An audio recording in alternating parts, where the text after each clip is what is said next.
सांडवा गांव में 7 बजने को थे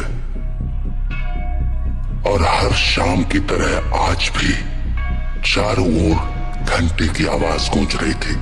7 बजने वाले हैं, अपने अपने घरों की तरफ बढ़ते रहें। 7 बजने वाले हैं, अपने अपने घरों की तरफ बढ़ते रहें। हेलो जी राणा साहब। बोला 7 बजने वाले हैं, सब लोग घर गए या नहीं? जी जी राणा साहब, लगभग सब चले ही गए। लगभग? तू जानता है ना 7 बजे के बाद क्या होता है? फौरन घर भेज सबको। जी जी आप चिंता मत कीजिए, 7 बजने से पहले मैं सभी को घर भेज दूंगा। ठीक है, तू भी जल्द घर चले जा। जी राणा साहब, कल मिलते हैं। देव। हाँ हाँ पापा। 7 बजने वाले हैं, जाओ जाके सारे खिड़की दरवाजे बंद कर दो। हाँ पापा। 7 बजने वाला है, अपने अपने घरों की तरफ बढ़ते रहो। ये चढ़ो सब, दुकान बंद हो गई अब। अरे काकी चाय तो पिला दे। अरे बावड़े, घंटी की आवाज ना सुनी के तेने? 7 बजन को है, जल्दी से घर निकल वरना। अरे बुढ़िया तू बहुत सोचती है, ये सब बस फालतू की बातें हैं, इतना दिमाग मत लगाया कर। बब्बन बेटे, थारे से बहस करने का समय ना है हमारे पास। बेहतर होगा कि 7 बजने से पहले तू अपने घर पहुंच जा, क्योंकि अगर रास्ते में वो मिल गए ना तो दोबारा यहाँ मत आइयो, क्योंकि मैं दरवाजा ना खोलूंगी, समझ गया? जा यहाँ से अब। हाँ जाता हूँ जाता हूँ।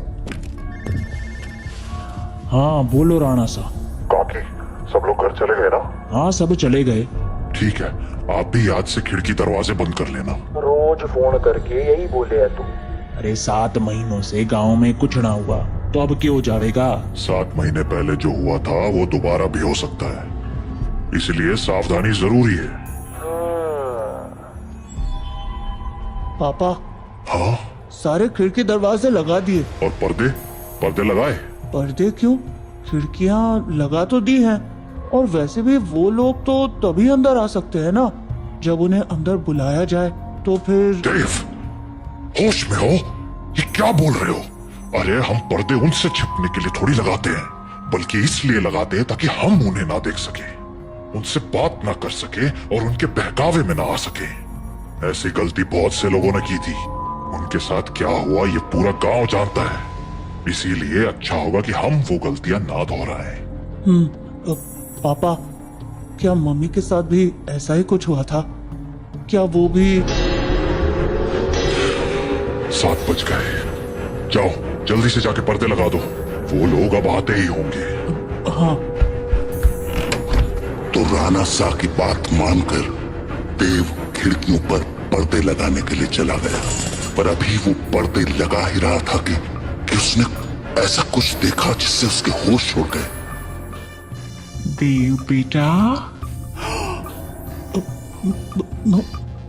मम्मी आप? हाँ बेटा, मैं ही हूँ। पर आप यहाँ कैसे? तुमसे मिलने आई हूँ बेटा। हाँ, पर आप तो मर गए थे ना? नहीं तो देखो मुझे, मैं तो जिंदा हूँ। लेकिन पापा ने तो बोला आप मर चुके हो। फिर? तुम्हारे पापा झूठ बोल रहे हैं बेटा। मतलब आप मरे नहीं हो? नहीं, मैं तो बस रास्ता भटक गई थी, आज बहुत मुश्किल से तुम्हारे पास आ पाई हूँ, बस तुमसे मिलने। हाँ सच्ची? हाँ बेटा हाँ। अब चलो मुझे अंदर आने दो, 7 बज गए हैं, वो लोग आते ही होंगे। हाँ मैं पापा को बोलता हूँ। नहीं नहीं, पापा को क्यों बुला रहे हो? वो मुझे देख तो पाएंगे नहीं, और जब तक मैं उन्हें समझाऊंगी तब तक तो बहुत देर हो जाएगी, इसलिए तुम ही जल्दी से दरवाजा खोल दो, जाओ। तो पर पापा ने 7 बजे के बाद दरवाजा खोलने से मना किया है। बेटा मेरे पास ज्यादा वक्त नहीं है, मैं ज्यादा देर तक बाहर नहीं रह सकती। तुमने दरवाजा नहीं खोला तो? नहीं, मैं खोलता हूँ। थैंक यू बेटा। तो देव अपने घर के दरवाजे पर पहुंचा और दरवाजा खोल दिया। पर जब सामने कोई नहीं देखा तो उसने अपनी मम्मी को आवाजें लगानी शुरू की। मम्मी, मम्मी, अरे मम्मी कहाँ गई? मम्मी कहाँ हो? जल्दी आओ ना। देव, पापा, तुमने दरवाजा क्यों खोला है? देव बेटा, मम्मी। देव मम्मी को अपनी ओर आते देख ही रहा था कि तभी राणा शाह ने एकदम से लाइट्स बंद कर दी और लाइट के अचानक बंद होते ही देव पीछे पलटा तो उसके सामने अंधेरे में राणा सा खड़े थे जो देव को चुप रहने का इशारा कर रहे थे। देव बेटा, अरे कहाँ चले गए तुम? देखो मैं आ गई। मम्मी से नहीं मिलोगे? देव, देव। नंदिनी देव को आवाज लगा रही थी पर वो वहां था ही नहीं क्योंकि राणा शाह ने उसे बगल वाले कमरे में छिपाकर दरवाजा बंद कर दिया था। पापा बाहर मम्मी थी और देव शांत हो जाओ, मैंने कहा था ना तुम्हारी मम्मी मर चुकी है। पर पापा उन्होंने बोला वो जिंदा है और देव बेटा, तुम अंदर हो ना? दरवाजा नहीं खोलोगे? तुम्हारी मम्मी आ गई। दरवाजा खोलो बेटा। पापा। श्श, कोई आवाज मत करो। लेकिन पापा, मुझे मम्मी से मिलना है। तुम्हें अगर सच में लगता है कि वो तुम्हारी मम्मी है तो उनसे कल सुबह मिल लेना, ठीक है? पर अभी के लिए शांत हो जाओ। राणा सा, ओ राणा सा, अरे मिलने दो ना मुझे देव से। कब तक झूठ बोलोगे उससे कि मैं मर चुकी हूं? राणा सा, आप सुन रहे हो ना? पापा। बेटा बिल्कुल भी ध्यान मत दो और आंख बंद करके सो जाओ। पर पापा, मम्मी ये क्या बोल रही है? शांत रहो देव, कल सुबह मैं तुम्हें सब समझा दूंगा। पर अभी के लिए चुपचाप आंखें बंद करो और सो जाओ। तो देव अपने पापा के कंधे पर सर रखकर सो गया और जब सुबह हुई तो राणा साहब देव को आवाज लगाते हुए बोले, देव उठ जाओ, सुबह हो गई है। हाँ, सुबह हो गई तो मम्मी से मिल सकते हैं ना अब? आओ मेरे साथ, तुम्हें तुम्हारी मम्मी से मिलाता हूं। लेकिन जैसे ही दोनों कमरे के बाहर आए वहां कोई नहीं था। हाँ, मम्मी कहाँ गई? मैंने कहा था ना कि वो तुम्हारी मम्मी नहीं थी। पापा, वो मम्मी जैसे ही बात कर रही थी। बेटा मैंने समझाया था ना तुम्हें, पर्दे लगाने के पीछे की सबसे बड़ी वजह यही है कि हम उन्हें देख ना पाए, उनकी बातों में ना आ पाए। जैसे कल तुम आ गए। पर वो बोल रही थी कि वो मरी नहीं है, जिंदा है। अगर वो मर गई है तो यहाँ कैसे आ गई? एक काम करो, मेरे साथ आओ। हाँ, कहाँ पापा? बस चलो मेरे साथ, तुम्हें कुछ दिखाना है। तो उसके बाद वो दोनों गांव के लगभग बाहर चले आए और वहां पहुंचते ही देव बोला, पापा हम लोग यहाँ क्यों चले आए? बताता हूं, पर पहले आस-पास देखकर ये बताओ कि यहाँ क्या दिख रहा है तुम्हें? यहाँ तो कुछ भी नहीं है। आसपास बहुत सारे पेड़ हैं। सामने गांव से बाहर जाने का रास्ता है और पास में बब्बन भैया का घर है। तुम्हें कहीं पर कोई बस दिख रही है क्या? हाँ, वो उस तरफ एक पुरानी सी बस है। क्यों? बेटा ये वही जगह है जहां तुम्हारी मम्मी की मौत हुई थी। हाँ, उस दिन हमें शहर से लौटने में देरी हो गई थी और गांव पहुंचते पहुंचते सुबह के 4 बज गए। सूरज निकलने में थोड़ा वक्त था तो गांव के सभी घरों की खिड़की दरवाजे बंद ही थे। इसीलिए सुबह होने तक हमारे पास झाड़ियों में छिपे रहने के अलावा कोई चारा नहीं था। हम लोग एक झाड़ के पीछे छिपे ही थे कि मैंने तुम्हारी मम्मी की एक आवाज सुनी। नंदनी, क्या हुआ? राणा साहब, उन्होंने हमें देख लिया है। हमें कहीं और जाना पड़ेगा। हाँ, पर कहाँ? आसपास कोई घर है? घर तो है, पर मुझे नहीं लगता कि अभी कोई दरवाजा खोलेगा। तो अब क्या करें? वहाँ एक पुरानी सी बस है, हम उसमें जाकर छिप सकते हैं। हाँ ठीक है, चलो तो हम दोनों फटाफट उस बस के पास पहुंच गए। पर फिर क्या हुआ? मैं तो बस के अंदर चला गया, पर तुम्हारी मम्मी मेरे पीछे नहीं आ पाई, क्योंकि वो बाहर खड़े होकर किसी से बात करने लगी। क्या हुआ बेटा, क्यों रो रहे हो? आंटी, मुझे बहुत डर लग रहा है। मैं बाहर छूट गई हूँ। मेरा घर बहुत दूर है। अरे बेटा रो मत, एक काम करो, मेरे पास आओ, हम लोग इस बस में छिप जाएंगे, फिर वो लोग हमें नहीं ढूंढ पाएंगे। सच में आंटी, कोई नहीं ढूंढ पाएगा?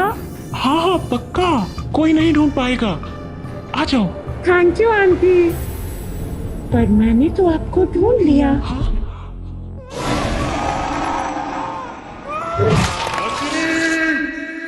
मैं नंदिनी को बचाने के लिए बस के बाहर जाने लगा, पर तब तक बहुत देर हो चुकी थी। बस को उन लोगों ने चारों तरफ से घेर लिया था। हेलो अंकल, बाहर आओ ना, खेलो हमारे साथ। और शायद मुझे देखकर हंसे जा रहे थे। हेलो अंकल, बाहर आओ ना, खेलो हमारे साथ। उन आवाजों को सुन मैं इतना घबरा गया कि अपनी जगह से हिल भी ना पाया। पर थोड़ी देर बाद वो आवाजें आनी बंद हो गई और गांव के लोगों की आवाज सुनाई देने लगी। मैं समझ गया था कि सुबह हो चुकी थी, तो मैं बस के बाहर निकलकर तुम्हारी मम्मी को आवाज लगाने लगा।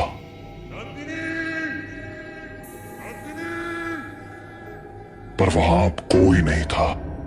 मैं कई दिनों तक उसके लौटने का इंतजार करता रहा, पर वो नहीं लौटी। फिर जब गांव वालों ने मुझे बताया कि रात 7 बजे के बाद उन बाशिंदों के साथ नंदिनी भी शिकार पर आती है, तो मुझे इस गांव का एक गहरा राज समझ आया। क्या राज? यही कि जो लोग रात को इस गांव में आते हैं वो इसी गांव के रहने वाले थे, पर उनकी मौत के बाद वो ऐसे बन गए। मतलब कल जिसे मैंने देखा वो तुम्हारी मम्मी नहीं थी बेटा, क्योंकि मरे हुए लोग वापस नहीं आया करते, इंसान बनकर तो बिल्कुल नहीं। अपने पापा से बात करने के बाद देव के मन में बहुत सारी बातें चल रही थी और वो उन्हीं ख्यालों में खोया हुआ काकी की दुकान में बैठा हुआ था कि तभी हर तरफ से घंटे की आवाजें आना शुरू हो गईं। 7 बजने वाला है, अपने अपने घरों की तरफ बढ़ते रहो। चलो चलो, घंटा बज गया, निकलो अपने अपने घरों को। अरे बुढ़िया, तू फिर शुरू हो गई। बोला था ना ये सब फालतू की बातें। अरे बावड़े, दिमाग फिर गया है कि तारा?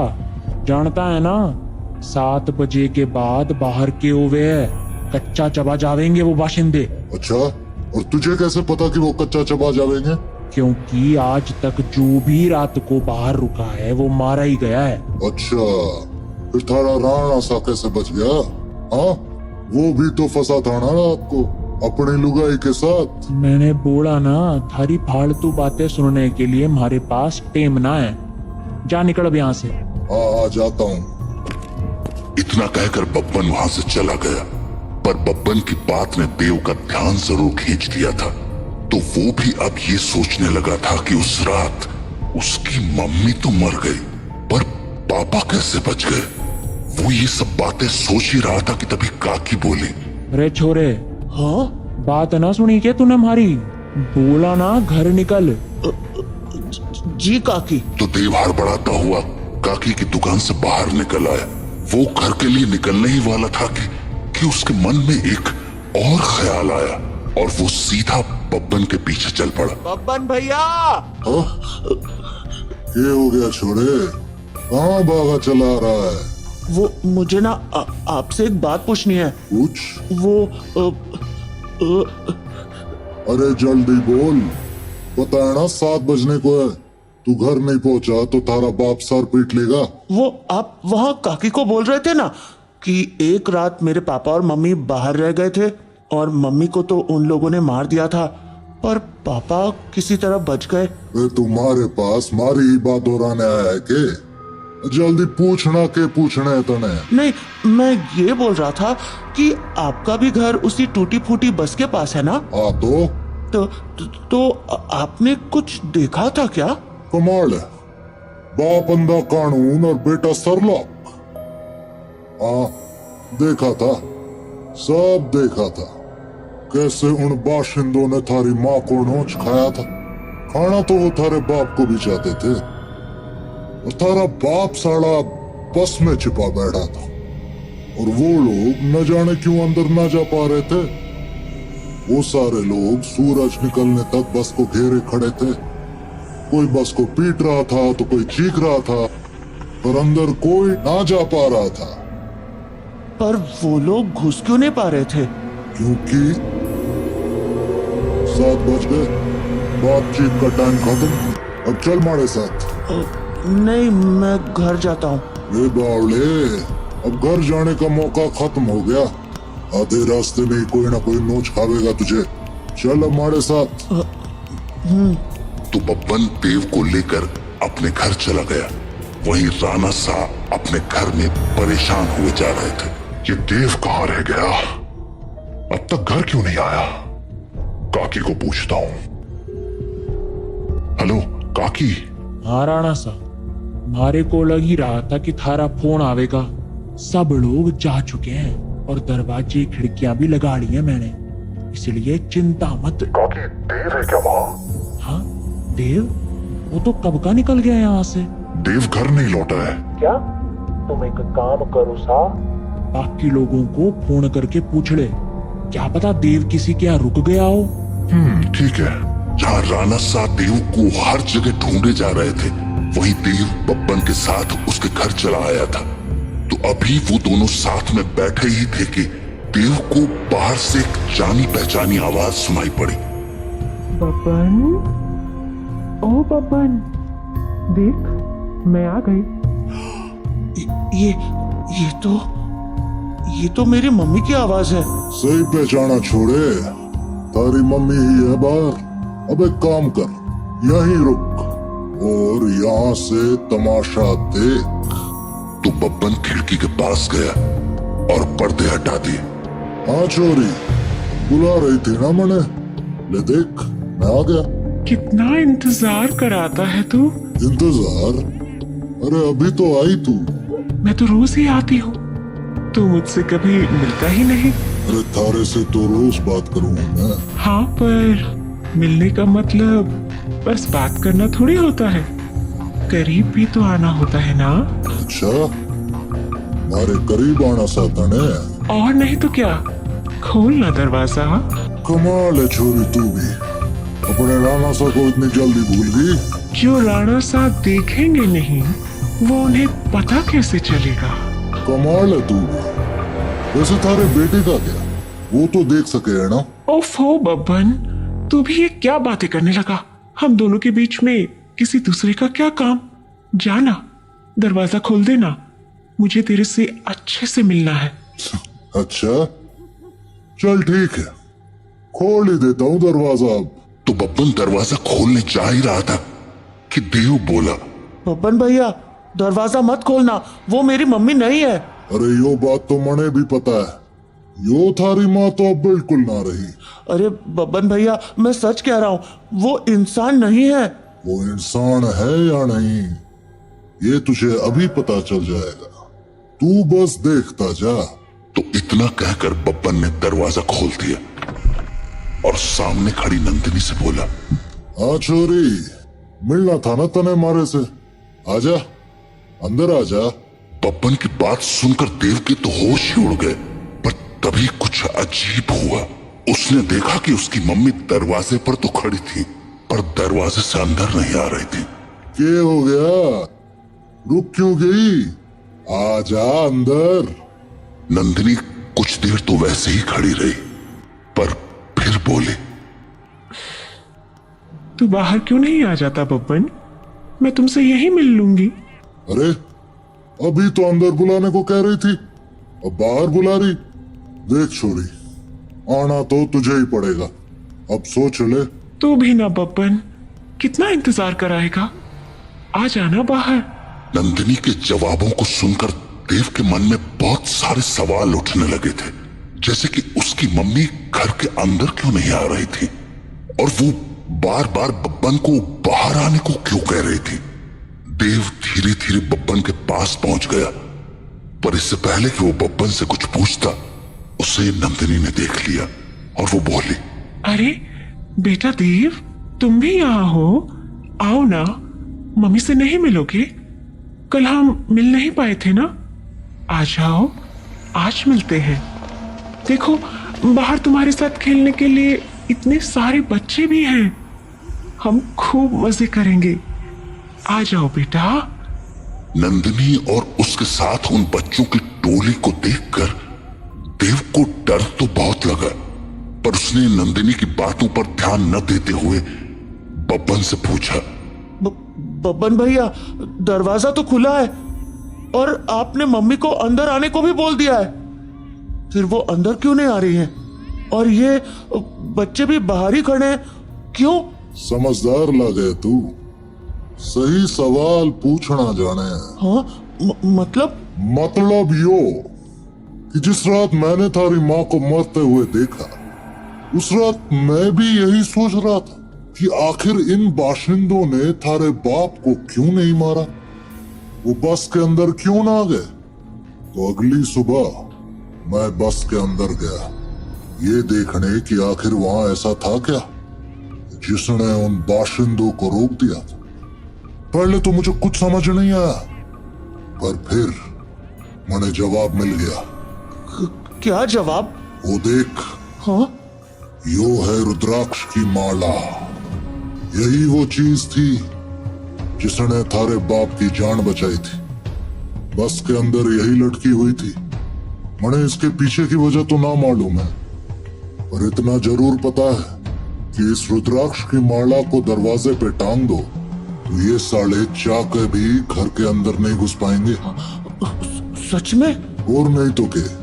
तो आपको पक्का पता है कि ये इसी रुद्राक्ष के कारण अंदर नहीं आते हैं? रुद्राक्ष उतार के दिखाऊं?